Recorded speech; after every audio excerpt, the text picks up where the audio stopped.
हमारे साथ elixir equities के डायरेक्टर दीपन मेहता जुड़े हैं। दीपन जी, गुड आफ्टरनून। सबसे पहले शुरुआत करेंगे कैपिटल मार्केट थीम से। बीएससी ऑल टाइम हाई पर, एंजल वन में जबरदस्त मूव्स, पूरी की पूरी स्पेस इस समय जिसे कहते हैं लिटरली ऑन फायर। आपका क्या व्यू होगा यहाँ पर और आपका पसंदीदा स्टॉक कौन सा होगा इसमें? अनुज, आपके शो को इन्वाइट करने के लिए बहुत बहुत धन्यवाद। आई थिंक मार्केट में रिकवरी देखे हमने, इसके लिए we are seeing a very good current in capital market stocks also, और नतीजे भी अच्छे आए एंजल ब्रोकिंग के। एंड बीएससी लिमिटेड जो है उनने काफी अच्छा प्रोग्रेस किया है ऑन दी ऑप्शंस फ्रंट। धीरे धीरे मार्केट शेयर बढ़ रहा है, इसलिए इन्वेस्टर की इंटरेस्ट इसमें अभी भी काफी स्ट्रांग है। लेकिन अगर आप कहेंगे in the entire capital market industry, हमारी फोकस यही रहेगी टू लुक फॉर कंपनीज जहां पर there is steady growth in earnings and there is annuity type of income. तो एक तो हमारे एसेट मैनेजमेंट कंपनीज आ गए, जैसे कि एचडीएफसी एसेट मैनेजमेंट है, आईसीआईसीआई का है, आदित्य बिरला का भी एसेट मैनेजमेंट कंपनी है। लेकिन our preference is for the wealth managers. आपने देखा होगा आनंद राठी वेल्थ मैनेजमेंट के भी आंकड़े बहुत ही बढ़िया आए थे। और same you will see for 360 degree west, sorry 360 degree, sorry 361, sorry got the name wrong, जो कि एक बहुत ही बढ़िया वेल्थ मैनेजमेंट कंपनी है। And also there is Nuvama wealth. तो हमारा फोकस वेल्थ मैनेजर्स पर है, because they are gradually increasing their share of annuity income and that will provide some amount of stability in earnings. लेकिन क्या है कि ये जो कैपिटल मार्केट कंपनीज है, एक्सचेंजेस है, वहां पर काफी वॉलेटिलिटी रहती है उनके अर्निंग्स में। So to avoid that kind of volatility we prefer the wealth managers. आपका फोकस रहेगा वेल्थ मैनेजर्स पे इस थीम में। अच्छा दीपन जी नमस्कार, वीरेंद्र बोल रहा हूँ। और एक दो थीम्स जो कि बहुत अच्छा कर रही हैं, बट उसमें से भी आज आप क्योंकि आए हैं और आपके आने से पहले मैं एक आपकी थीम पर विचार करूंगा, लेकिन वो एक थीम के अंतर्गत आती है, that's liquor stocks plus FMCG. दोनों में एक बहुत स्ट्रॉन्ग रिवर्सल है आज। एफएमसीजी में आप इंटरेस्टेड हैं सर, या फिर उसमें ही लिकर में ही ये भी मतलब कमिटेड रहें?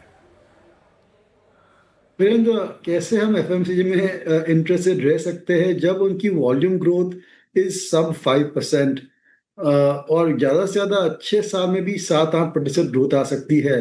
तो बेसिकली आज की तारीख में जो लिस्टेड एफएमसीजी कंपनीज है, specially MNC and old FMCG companies, उनकी जो ग्रोथ रेट है that is lower than the nominal growth rate of the India GDP. इसलिए मेरे ख्याल से इनको अवॉइड करना चाहिए। एक स्ट्रक्चरली स्लो ग्रोथ में चले गए हैं, so I would like to avoid them. हाँ, कुछ ऐसी खास कंपनियां जरूर निकलती है, जैसे कि मामा अर्थ है। Normally we don't discuss that company, and इसमें भी काफी वॉलेटिलिटी देखी थी हमने अर्निंग्स में।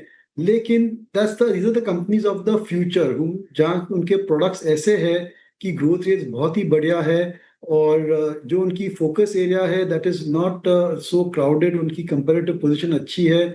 दूसरी एक कंपनी जो है वो नायका है, which is manufacturing, और other which is into beauty and personal care products।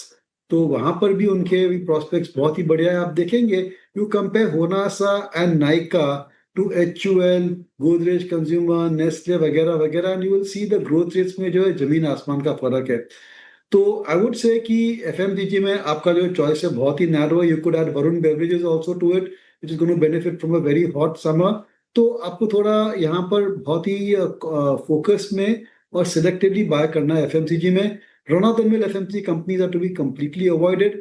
लेकिन हमारी जो ब्रॉडर इन्वेस्टमेंट थीम है, which is consumer growth in consumer spending, वहां पर तो कई सारे स्टॉक्स है और कई सारी आई वुड से सब इन्वेस्टमेंट थीम्स भी है।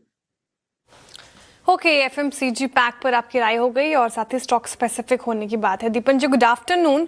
अच्छा, कल दो बड़े प्राइवेट बैंक्स के नतीजे आएंगे सर, एचडीएफसी बैंक और आईसीआईसीआई बैंक।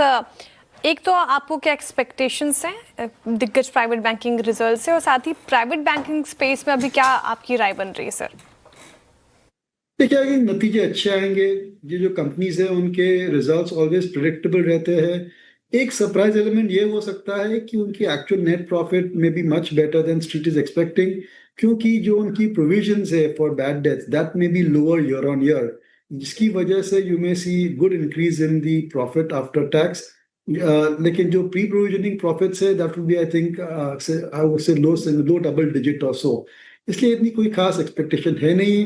लेकिन ऑन द होल बैंकिंग जो है एक रेड ओशन बन गया है और बहुत ही ज्यादा कंपेरेटिव प्रेशर्स है, इसलिए I would like to be a bit cautious in the long term.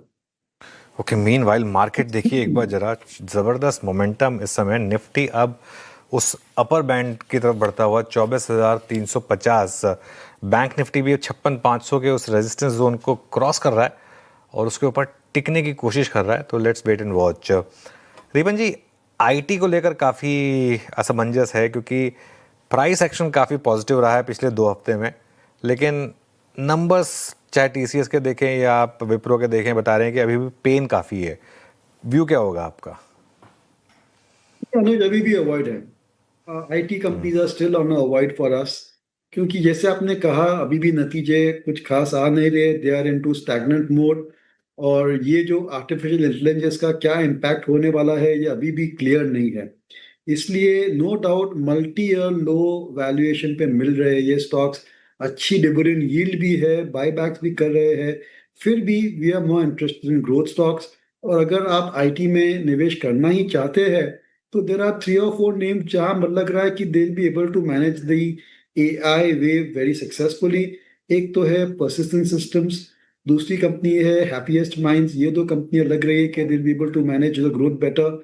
कोफॉर जो है वो एक इंटरेस्टिंग लेवल पर चली गई है, कि इंटरेस्टिंग उनका बिजनेस मॉडल बन गया है, इतनी बड़ी एक्विजिशन की है उसने। तो I think these 3 companies I would से with in the software services space सबसे बेस्ट प्रोस्पेक्ट्स है इनके। और उसके बाद जो स्पेसिफिक वर्टिकल स्पेशलिस्ट जैसे कि टाटा एलेक्सी है या केपीआईटी है, इन पर भी आप ध्यान रख सकते हैं। देखिए जो इलेक्ट्रिक व्हीकल्स है वहां पर हमने रिसर्जेंस देखा है।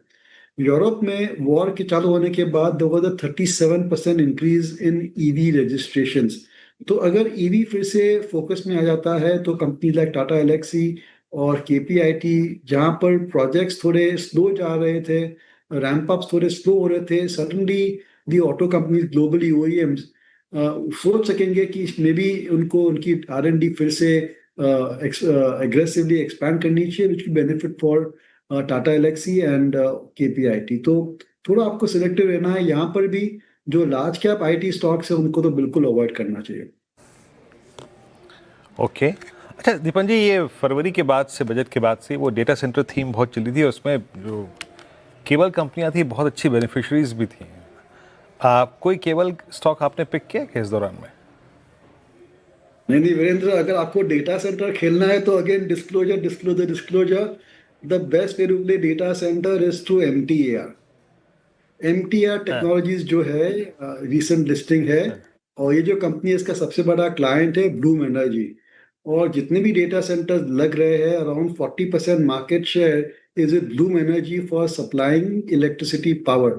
बहुत ही हाई टेक प्रोडक्ट है। मैं ज़्यादा जानता नहीं, लेकिन इतना जानता हूँ कि अगर डेटा सेंटर आपको लगाना है और आपको अच्छा पावर बैकअप चाहिए, पावर बैकअप सिस्टम्स चाहिए, तो Bloom energy is your first choice. Globally 40% उनका शेयर है। और एमटीआर जो है it makes hot boxes and it makes very critical components for Bloom energy. तो ये जो कंपनी है इसका आप देखेंगे 3-4 साल की इसकी ऑर्डर बुक पोजीशन है और बहुत ही बढ़िया प्रोस्पेक्ट्स है। और इंडिया में भी न्यूक्लियर पावर प्लांट्स में we are investing more, so I think this company benefits from that as well. इसलिए अगर आप डेटा सेंटर को प्ले करना चाहते हो तो according to me MTAR with usual disclosure, ये एक रिकमेंडेशन नहीं है, is the best way to play.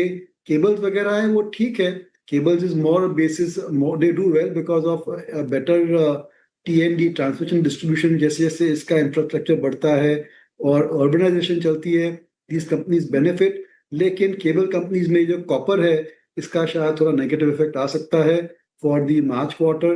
लेकिन for data centers that is one company which looks very attractive to me.